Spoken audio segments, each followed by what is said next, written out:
Hello everybody, welcome back to my channel. And today's review is a review of the new Evil Dead film, Evil Dead Burn. What was it? Was it great? Was it good? It was good. I loved it. I loved every second of it. Although, there's a lot of things you've never seen before in an Evil Dead movie. There's a girl twerking in the movie. What? Right in your face. POV. We got girls twerking in an Evil Dead film before GTA 6. Had to do it. Now, what is the film about? The film follows Alice as she's at the cremation of her late husband, Will, who was not a good guy. And her in-laws, his parents, are also kind of shitty. They treat her terrible. She's there at the wedding. She had a wedding with them. Even after the wedding, they didn't treat her well. So basically, that's our cast of characters. There's also Will's brother, who, in the beginning of the movie, is studying his grandfather's findings of the Necronomicon, and including the Kandarian Dagger. The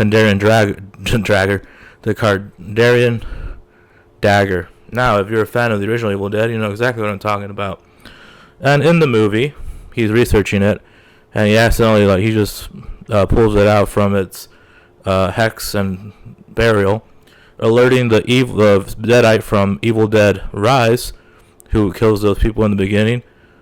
And she appears at the end being possessed. So there is some through line between Rise and Burn to make Will crash his car after killing some fishermen in an amazing sequence with great camera work. Crash his car, burn alive, and then she possesses him.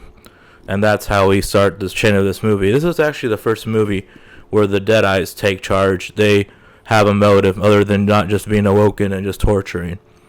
And these Deadites, I think, is kind of cool, is that this is a family dynamic. This is a movie about a grieving family. And they take pleasure, as once possessed as the people, to tell some stuff to Alice and to other characters. Things that cut deep. Stuff only a family member would know. And there's this really tense dinner scene that's so really tense and scary, where we know Edgar, Will's father, and Alice's father-in-law is possessed. So he's acting erratic, and he's just burning into Alice about how much they hate her, how much that family dislikes her.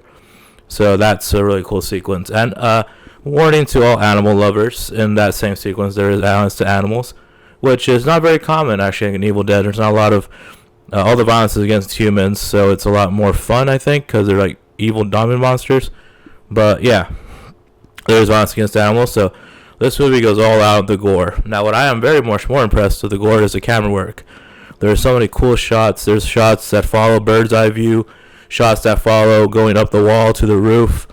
This shot is in the trailer, but it's a one take of Alice crawling away from a Deadite attack as the Deadite throws and flings around one of the characters, and she's avoiding the attack, and it's really, really well put together. Sam Raimi has been really good at picking new talent, because he might, I don't know, I would like to see another Evil Dead by Sam Raimi.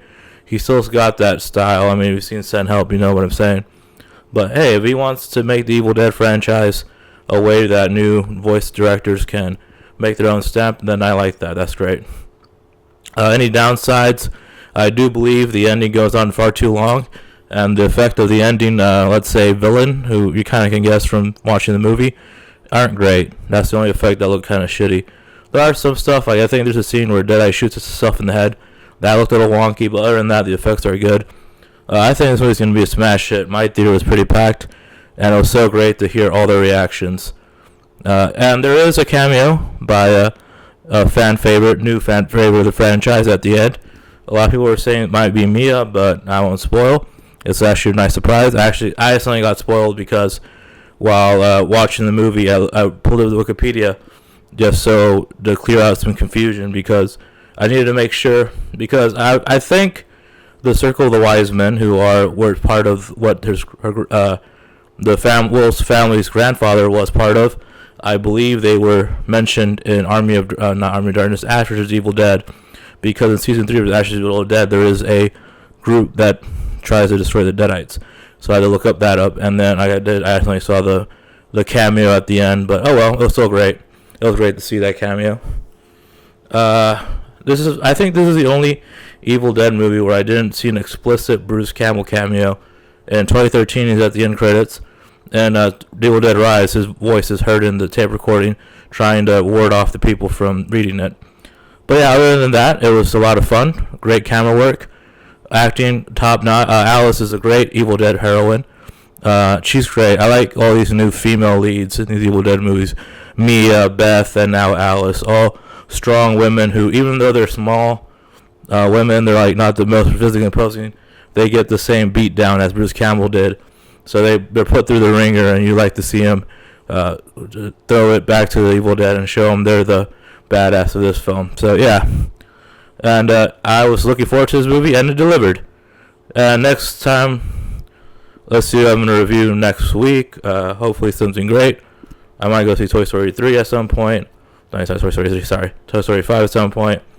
I'm not really looking forward to that, but hey, I'm definitely not going to watch Moana. You've probably seen hundreds of videos already about trashing Moana, and I don't want to be one of them, because I do not want to watch Moana. Anyway, if I do see it, I'll review it. Anyway, I hope you all enjoyed this review, and I'll see you all next time.